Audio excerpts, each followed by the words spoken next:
മീഖാപ്രവചനം അധ്യായം 1. യോഥാം, ആഹാസ്, എഹിസ്കിയാവ് എന്നീ യഹൂദ രാജാക്കന്മാരുടെ കാലത്ത് മുരസ്ത്യനായ മീഖായ്ക്കുണ്ടായതും അവൻ ശമര്യയെയും യെരൂശലേമിനെയും കുറിച്ച് ദർശിച്ചതുമായ യഹോവയുടെ അരുളപ്പാട്. സകല ജാതികളുമായുള്ളവരെ കേൾപ്പിൻ, ഭൂമിയും അതിലുള്ള സകലവുമായുള്ളവയെ ചെവിക്കൊള്ളുവിൻ. യഹോവയായ കർത്താവ് തന്റെ വിശുദ്ധ മന്ദിരത്തിൽ നിന്ന് കർത്താവ് തന്നെ നിങ്ങൾക്ക് വിരോധമായി സാക്ഷിയായിരിക്കട്ടെ. യഹോവ തന്റെ സ്ഥലത്തു നിന്ന് പുറപ്പെട്ടിറങ്ങി ഭൂമിയുടെ ഉന്നതകളിന്മേൽ നടന്നുകൊള്ളുന്നു. തീയുടെ മുമ്പിൽ മെഴുകുപോലെയും കിഴുക്കാന്തൂക്കത്തിൽ ചാടുന്ന വെള്ളം പോലെയും പർവ്വതങ്ങൾ അവന്റെ കീഴിൽ ഉരുകുകയും താഴ്വരകൾ പിളർന്നു പോവുകയും ചെയ്യുന്നു. ഇതൊക്കെയും യാക്കോബിന്റെ അതിക്രമം നിമിത്തവും ഇസ്രായേൽ ഗൃഹത്തിന്റെ പാപങ്ങൾ നിമിത്തവുമാകുന്നു. യാക്കോബിന്റെ അതിക്രമം എന്ത്? ശമര്യയല്ലയോ? യഹൂദായുടെ പൂജാഗിരികൾ ഏവ? യെരൂശലേം അല്ലയോ?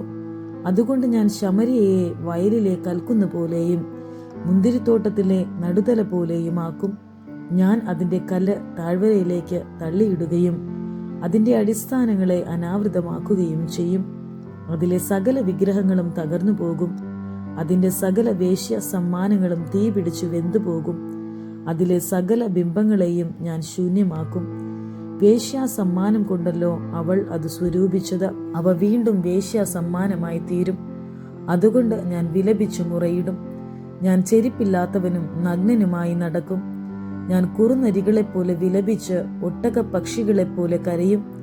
അവളുടെ മുറിവ് പൊറുക്കാത്തതല്ലോ, അത് യഹൂദയോളം പരന്ന് എന്റെ ജനത്തിന്റെ ഗോപുരമായ യെരൂശലേമിനോളം എത്തിയിരിക്കുന്നു. അത് ഗത്തിൽ പ്രസ്താവിക്കരുത്, ഒട്ടും കരയരുത്. ബേത്ത് അഫ്രയിൽ പൊടിവീട്, ഞാൻ പൊടിയിൽ ഉരുണ്ടിരിക്കുന്നു. ഷാഫീർ, അലങ്കാര, നഗരവാസികളെ ലജ്ജയും നഗ്നതയും പൂണ്ട് കടന്നു പോകുവിൻ. സയനാൻ, പുറപ്പാട്, നിവാസികൾ പുറപ്പെടുവാൻ തുനിയുന്നില്ല. ബേത്ത് ഏസലിന്റെ വിലാപം നിങ്ങൾക്ക് അവിടെ താമസിപ്പാൻ മുടക്കമാകും. യഹോവയുടെ പക്കൽ നിന്ന് യെരൂശലേം ഗോപുരത്തിങ്കൽ തിന്മ ഇറങ്ങിയിരിക്കയാൽ മാരോത്ത് കയ്പ് നിവാസികൾ നന്മയ്ക്കായി കാത്ത് പിടയ്ക്കുന്നു. ലാക്കീഷ്, ത്വരിത, നഗരവാസികളെ തുരകങ്ങളെ രഥത്തിന് കെട്ടുവിൻ.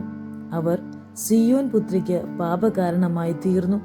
ഇസ്രായേലിന്റെ അതിക്രമങ്ങൾ നിന്നിൽ കണ്ടിരിക്കുന്നു. അതുകൊണ്ട് നീ മോരശത്ത് ഗത്തിന് ഉപേക്ഷണ സമ്മാനം കൊടുക്കേണ്ടി വരും. ബേത്ത് അക്സീബിലെ വ്യാജഗൃഹം വീടുകൾ ഇസ്രായേൽ രാജാക്കന്മാർക്ക് ആശാഭംഗമായി ഭവിക്കും. മാരശ കൈവശം, നിവാസികളെ കൈവശമാക്കുന്ന ഒരുത്തനെ ഞാൻ നിങ്ങളുടെ നേരെ വരുത്തും. ഇസ്രായേലിന്റെ മഹത്തുക്കൾ അതുല്ലാമോളം ചെല്ലേണ്ടി വരും. നിന്റെ ഓമന കുഞ്ഞുങ്ങൾ നിമിത്തം നിന്നെ തന്നെ ക്ഷൗരം ചെയ്ത് മൊട്ടയാക്കുക. കഴുകനെ പോലെ നിന്റെ കഷണ്ടിയെ വിസ്താരമാക്കുക. അവർ നിന്നെ വിട്ട് പ്രവാസത്തിലേക്ക് പോയല്ലോ.